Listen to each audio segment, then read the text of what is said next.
أعوذ بالله من الشيطان الرجيم بسم الله الرحمن الرحيم.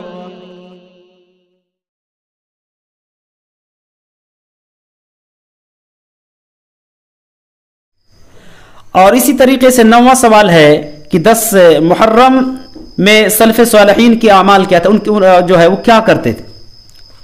10 محرم کے اندر سلف صالحین عاشورہ کے روزہ رکھتے تھے، اور اس کے علاوہ جو ہے فرائض کا اہتمام، نوافل کا اہتمام. لیکن نماز اور روزے کے علاوہ کسی عمل کو آپ سلف صالحین نے مختص نہیں کیا.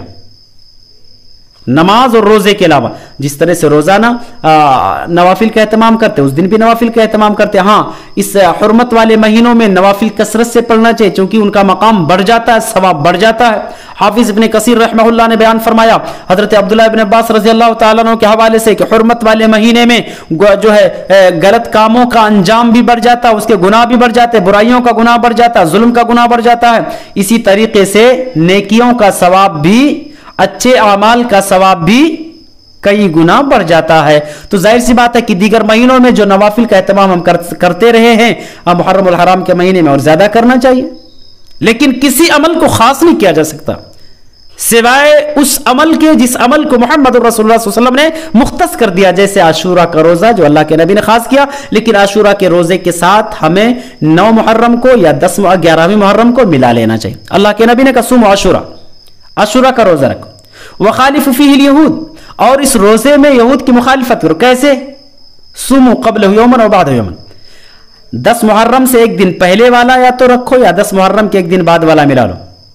10 محرم سے پہلے والا بھی ملا سکتے، بعد والا بھی ملا سکتے، کنٹینیو رکھ سکتے، 9 10 11 بھی رکھ سکتے. ایک حدیث سے ثابت ہے کہ 9 کو 10 کو اور 11 کو رکھو. صوموا قبلہ یوما و بعدہ یوما، یعنی عاشورہ سے ایک دن پہلے بھی رکھو اور ایک دن بعد بھی رکھو، عاشورہ کا بھی رکھو. تو یہ تینوں دن رکھے جا سکتے. صرف عاشورہ کا 10 محرم کا روزہ رکھنا، صرف 10 محرم کا روزہ رکھنا بغیر کسی شرعی عذر کے درست نہیں ہے.